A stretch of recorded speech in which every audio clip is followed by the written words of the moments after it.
Shabbat Shalom, nous sommes Parashat Kedoshim et nous voulons attirer votre attention sur une mitzvah particulière cette année, c'est celle de Leket, Shikha, VPA. Le Leket, c'est que quand l'agriculteur est en train d'être kotzer sa moisson, de couper sa moisson, eh ben, parfois il y a des épis qui tombent de sa main, et ça c'est le Leket. Et parfois il oublie de couper quelques grappes ou quelques épis, eh bien il ne doit pas y retourner, il doit les laisser la ani, il doit les laisser au pauvre. Aussi la PA c'est qu'il faut laisser un petit coin dans le sadé pour les aniyim. C'est marqué dans la Gemara, dans la Torah, les ani et la guerre ta'azov otam. Aux ani et aux guerres, il faut les abandonner. La Gemara dit que cette mitzvah, le propriétaire n'a pas le droit de couper la PA. Il n'a pas le droit de couper la shikha. Il faut la laisser aux pauvres de les couper. Or, parfois il y a des grands champs et la PA constitue tout de même une partie signifiante. Le monsieur vient avec son tracteur. Le pauvre est là, il attend qu'il termine. Il lui laisse son petit coin pour lui. Il lui dit, est-ce que ça ne te dérange pas que je te fasse avec le tracteur? Je te coupe tout. Je sais très bien combien à peu près de blé il va y avoir dans ce petit coin.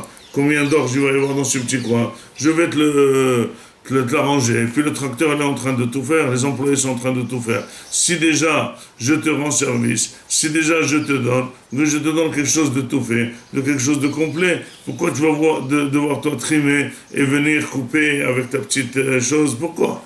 Dit la Gemara, non, on n'a pas le droit, les aniv et la guerre ta'azov otam, il faut laisser le pauvre lui-même moissonner, il faut laisser le pauvre s'en occuper, même si c'est petit, même si tu peux l'aider, ne l'aide pas. La question qui se pose, en quoi il peut être interdit d'aider le pauvre d'améliorer cette tzedaka, au lieu de donner des épis plantés dans une terre, lui donner coupé, lui donner tous les grains déjà tout arrangé. Pourquoi il y a une mitzvah de laisser le pauvre?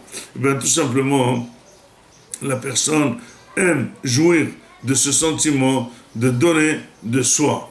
J'ai quelque chose, je te donne de moi-même. La Torah veut nous enseigner au fur et à mesure que la mitzvah de donner, c'est pas toujours donner de toi, c'est donner ce qui lui appartient.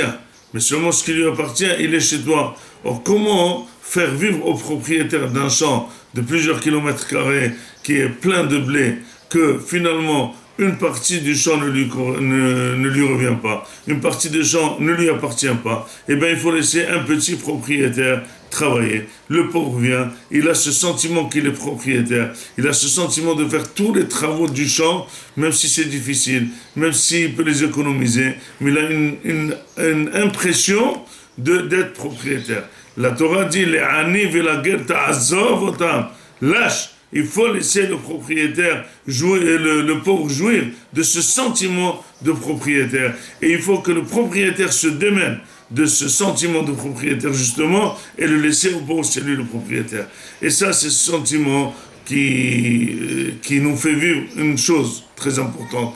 Comment la personne peut se cultiver, la personne qui travaille, la personne qui cultive, la personne qui sème, la personne qui fait tous ces travaux de champ énormes toute l'année et qui moissonne enfin son blé, lui donner le sentiment que c'est le blé que Hachem lui a donné, que c'est Akadosh Baruch Hu qui a donné le soleil, qui a donné la pluie, qui a donné les qualités à la terre, qui a évité tous les microbes, tous les insectes pour que ça réussisse. Comment lui injecter ce sentiment? Eh bien tout simplement, il amène un pauvre qui n'a pas travaillé, il amène un pauvre qui n'a pas trimé, il amène un pauvre qui n'est pas inscrit dans le registre que c'est sa terre, et il coupe cette moisson. C'est vrai, celui-là il coupe un petit peu, l'autre il coupe beaucoup, mais de manière égale.